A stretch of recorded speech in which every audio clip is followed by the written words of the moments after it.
नमस्कार। आप जो भक्तों के लिए या फिर साधकों के लिए निःशुल्क आजीवन आवास वाला आश्रम बता रहे हैं, क्या वो BAPS का है? अगर नहीं, तो फिर क्या आपने भगवान स्वामीनारायण की भक्ति करना बंद कर दिया है? एक कमेंट आया था मुझे, जिसके बारे में जवाब देना मैं ज़रूरी समझता हूँ। इसके साथ ही मैं ये भी बताऊँगा कि जो साधक होते हैं या फिर जो शिष्य या फिर जो भक्त होते हैं, उनकी आगे को गति क्यों नहीं होती है, ऐसा क्या कारण होता है। तो शुरू करते हैं निःशुल्क आश्रम के बारे में, जिनके बारे में मैंने 2 या 3 वीडियोज़ बनाए हैं, जहां पर एक साधक या फिर एक भक्त निःशुल्क रह सकता है, साधना कर सकता है और अपना कल्याण कर सकता है। इस तरह के आश्रम इस पृथ्वी लोक में, भारतवर्ष की बात मैं करना चाहूँगा, अवेलेबल हैं, लेकिन काउंट कर सकते हैं आप उनको, गिनतियों में गिन सकते हैं ऐसे आश्रम को। बाकी हमारे भारतवर्ष में या फिर ऑल ओवर द वर्ल्ड जितने भी आश्रम हैं, वो सब चार्जेबल होते हैं। मतलब वहाँ आप जाएंगे, आपको कुछ अमाउंट पे करना पड़ेगा, उसके बाद आप वहाँ पर कुछ समय रह सकते हैं। भले ही वहाँ पर शिविर चलते हों या फिर किसी अन्य तरह का धार्मिक आदान प्रदान ज्ञान वगैरह होता हो, लेकिन वो सब चार्जेबल होते हैं और उनको बनाने की मंशा कुछ और होती है। लेकिन अगर मैं कह रहा हूँ कि हमारे भारतवर्ष में एक आश्रम ऐसा भी है जो बिल्कुल वास्तव में फ्री है। क्यों फ्री है? क्योंकि उसको बनाने वाले एक साधक रहे हैं। साधक कौन से? सच्चे साधक।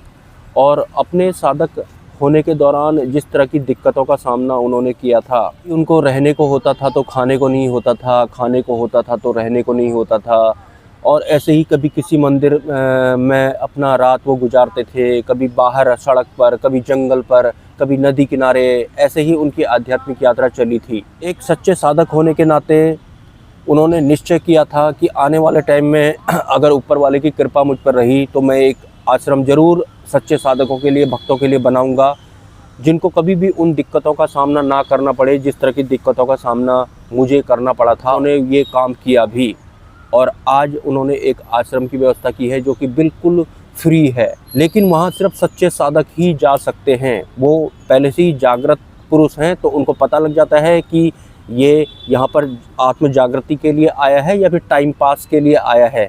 तो टाइम पास वाले तो वहाँ जाना मत, मैं पहले ही आपको बता देता हूँ। लेकिन जो सच्चे साधक हैं, जो वास्तव में आत्म जागृति करना चाहते हैं, उनके लिए वहाँ पर स्वागत है।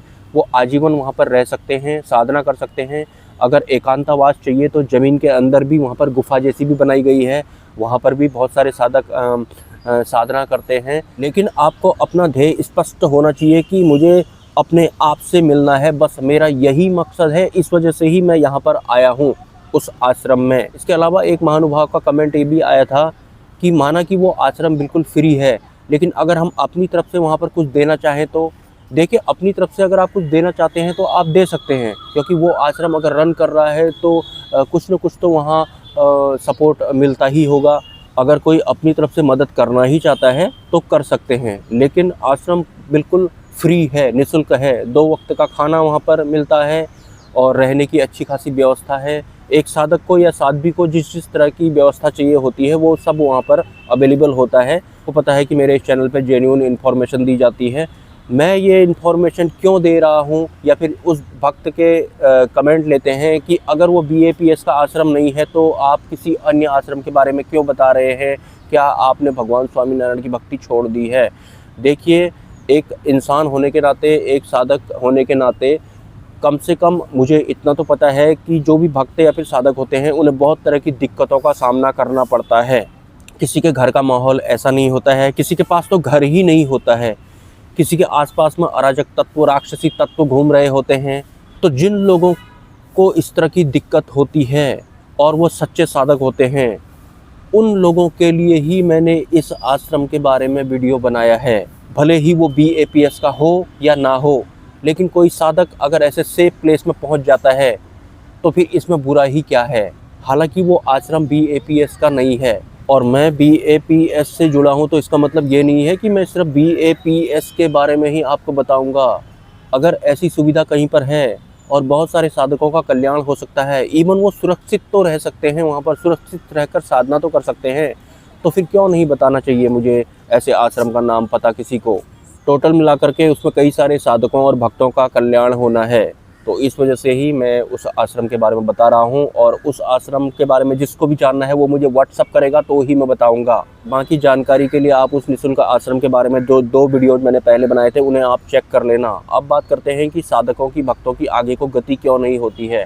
अगर वो किसी गुरु का ज्ञान भी सुन रहे होते हैं या फिर ग्रंथ पुराण भी पढ़ रहे होते हैं, तो ऐसे कल्याण की शुरुआत तो तभी होती है जब हम प्रगट गुरु के अंडर में होते हैं। प्रगट गुरु मतलब शरीरी गुरु, जो पहले से ही जागृत है। उनके सानिध्य में होने से ही हमारी गति शुरू होती है। लेकिन फिर भी साधक क्या गलती करते हैं, गुरु द्वारा बताया जा रहा होता है वो उसे नहीं सुनते हैं। उनको वो सुनना होता है जो उनका मन चाहता है, या फिर जो भी बताया गया है उसमें वो मन का मिलोचा करके अपने अकॉर्डिंग, अपनी सहूलियत जैसा उसको बना देते हैं।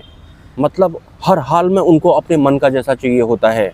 उच्च स्तरीय ज्ञान भी वो अपने मन का मिलोचा करके बना देते हैं उसको, जो वास्तव में गुरु ने जैसा बोला था वैसा वो नहीं करते हैं। इस वजह से ही कुछ साधकों की गति स्लो हो जाती है, थोड़ा टाइम उन्हें लग जाता है।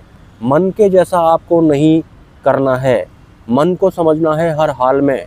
और बहुत सारे गुरुओं का ज्ञान सुनकर भी एक साधक का कभाड़ हो जाता है।